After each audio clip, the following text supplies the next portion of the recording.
Oui, salut tout le monde, connectez-vous. Hare Krishna à tous les dévots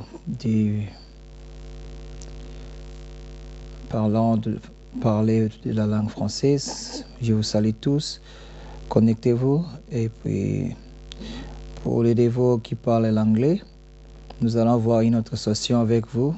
Hare Krishna, oui, merci beaucoup de tous ceux qui sont en train de se connecter. Ici, c'est votre serviteur Chaitanya Bhagavat, Spiritual Warrior. Aujourd'hui, je voulais vous introduire sur la Bhagavad Gita. C'est quoi la Bhagavad Gita, de quoi ça parle? Et puis, nous allons commencer à beaucoup discuter sur la vie spirituelle et la réalisation de soi, en fait.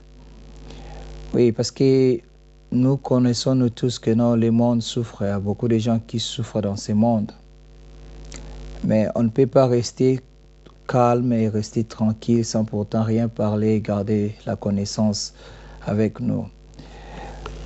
Le problème, c'est avec les gens spirituels et que non, ils ne veulent pas s'inquiéter pour les autres, en fait. Alors, il y a de ceux-là qui s'intéressent plus sur eux-mêmes. Mais on a dit que non, les grands sacrifices que vous pouvez faire aux autres, c'est vivre pour les autres. C'est les grands sacrifices qu'on peut faire. Alors, vivre pour les autres, c'est quelque chose de très puissant qu'on peut faire pour l'univers. Il y a beaucoup de musiciens, il y a beaucoup de gens qui ont chanté ça. Le grand sacrifice de l'amour, c'est vivre pour les autres. Alors, c'est ça ce qu'enseigne la Bhagavad Gita. La Bhagavad Gita, c'est un livre sacré qui a été écrit ou bien annoncé d'abord premièrement parlé par Shri Krishna Bhagavan, la personnalité suprême, il y a beaucoup de millions d'années passées. Les écritures védiques, on appelle ça comment le menu de la vie, comment vivre. Alors, Krishna nous a donné ces menus. Vous savez, lorsque vous achetez un appareil téléphonique, ou toutes sortes de l'appareil, on vous remet avec vous une petite livre ou bien une manuel qui vous montre comment utiliser l'appareil en question. De la même chose que Krishna nous a fait, après avoir nous donné cet univers, il nous a donné la Bhagavad Gita pour nous guider comment vivre dans la vie. Alors, le but ultime de la vie, c'est premièrement réaliser ce que nous sommes en réalité, le vrai soi. Alors, c'est ce que nous allons développer et c'est ce que nous allons commencer à parler dans notre sujet graduellement. Alors, il est dit que non, c'est lorsque quelqu'un réalise que non, vraiment là, je souffre, et puis il commence à avoir un peu des intérêts sur que non, je vais savoir qui Dieu est, qui je suis. Alors à ces moments-là, que Krishna, dans son cœur, qu'est-ce qu'il fait? Il commence maintenant à se manifester. Parce que Dieu est assis dans le cœur de chacun. Il commence à se manifester. Et puis, commence à amener des réponses à nos questions. Comment je peux savoir si Dieu réellement existe? Qui je suis? D'où vient cette vie? Je viens d'où? C'est quoi ma destinée? Qu'est-ce qui se passe après la mort? Tous ces genres de questions, s'il vous plaît, nous allons vous répondre. N'hésitez pas à poser vos questions. Et si vous allez m'écrire dans les commentaires et nous allons voir comment vous répondre, ou bien vous pouvez m'envoyer des messages directement et nous allons voir comment vous répondre. Alors, après avoir ce désir-là que non, je vais connaître Dieu, je vais connaître Krishna, je vais connaître qui je suis en fait. Parce que c'est ça la cause de la souffrance que nous en avons. C'est ça la cause de la souffrance de l'humanité. Le monde ne savent pas nous ne connaissons pas qui nous sommes en réalité. Alors, on se pose beaucoup de questions. On se pose beaucoup de questions. Je viens d'où? Alors, qui je suis? Et même nos parents ne sont pas capables de nous répondre. Nos familles ne sont pas capables de nous répondre. Des écoles, des églises, des temples, des mosquées. On étudie, on travaille dur chaque jour, mais on n'arrive pas en réalité à connaître qui nous sommes. On se bat chaque jour, on se réveille très tôt le matin, on part au travail pour chercher de quoi avoir à manger. Mais nous mangeons et puis on dort, nous dormons, on se défend. Oui. Mais si on regarde ces genres d'histoires-là, même les animaux les font sans pourtant faire de grands efforts. Les animaux mangent, nous dormons aussi. Les animaux dorment, nous dormons aussi. Les mangements font le sexe, nous on fait aussi le sexe. Les animaux se défendent, on se défend aussi. Mais en réalité, c'est quoi le but ultime de la vie? C'est quoi le but ultime de la vie? Le but de la vie, c'est quoi? Alors, c'est ce que nous allons commencer à parler. C'est ce que la Bhagavad Gita nous enseigne. Et puis, comment vivre selon notre vrai but ultime de la vie. Alors, il y a des termes là en sanskrit, on appelle Jnana Moksha.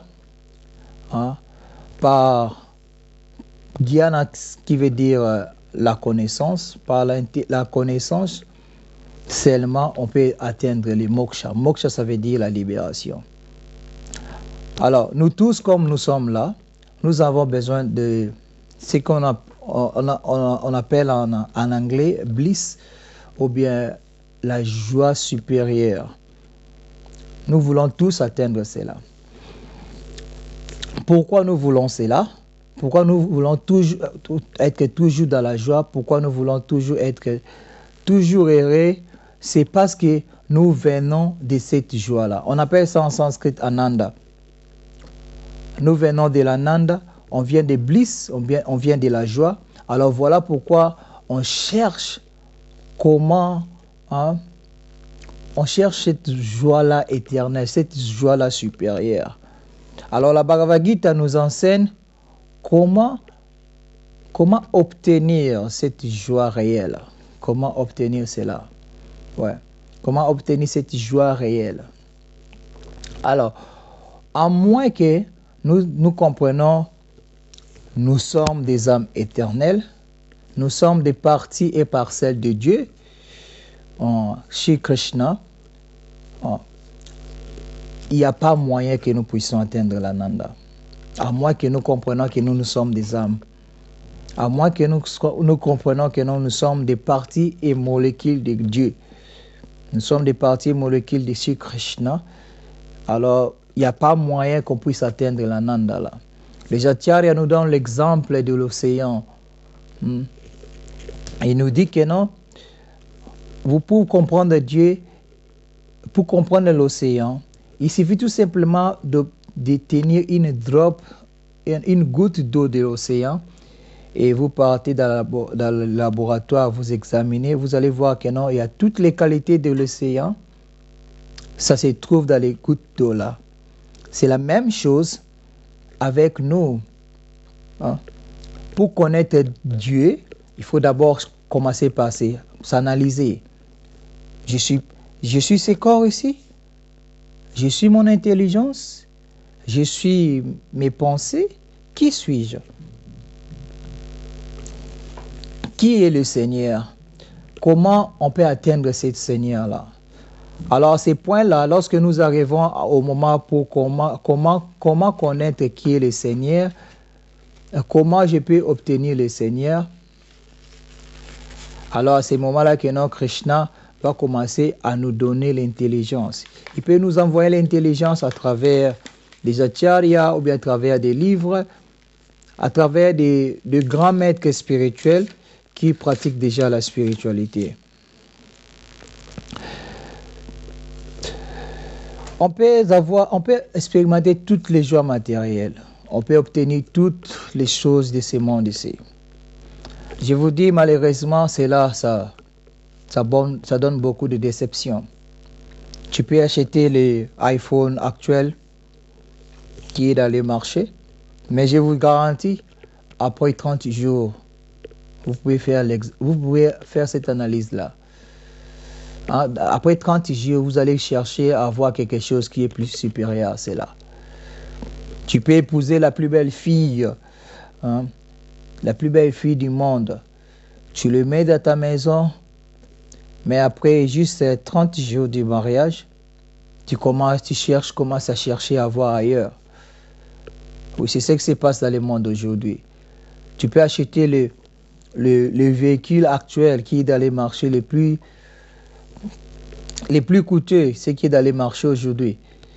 Mais après avoir acheté cela, je vous garantis, après 30 jours, vous allez commencer à chercher à voir d'autres. Et voilà même pourquoi les millionnaires ne sont pas satisfaits. Ils ont beaucoup d'argent, mais ils continuent toujours à chercher encore d'avoir l'autre. C'est ça la vie. C'est ça la vie matérielle. Alors, la réelle vie spirituelle veut dire quoi? Je suis une âme éternelle. Et puis, dans cela, que ça va venir la joie, ce que nous cherchons là.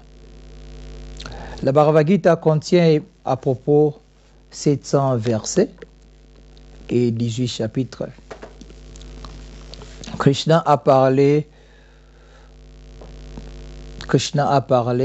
Arjuna a parlé, et puis Sanjaya a parlé. Alors, il y a des histoires qui sont là à l'intérieur. Dans le premier chapitre surtout, c'est juste l'histoire, c'est l'introduction de la Bhagavad Gita en fait. Et nous allons avoir ça graduellement avec vous. Connectez avec moi demain, et puis demain soir, à même heure, et nous allons parler encore avec la Bhagavad Gita. Ici, je suis en Afrique du Sud, à Cape Town. Et puis, ici chez moi, c'est déjà 20h. Donc, connectez avec moi à 20h, juste même heure. Et nous allons parler sur la Bhagavad Gita et puis comment réaliser qui nous sommes. Hare Krishna. Écrivez-moi s'il vous plaît. Gardez contact. Et puis, nous allons commencer à parler plus. Hare Krishna.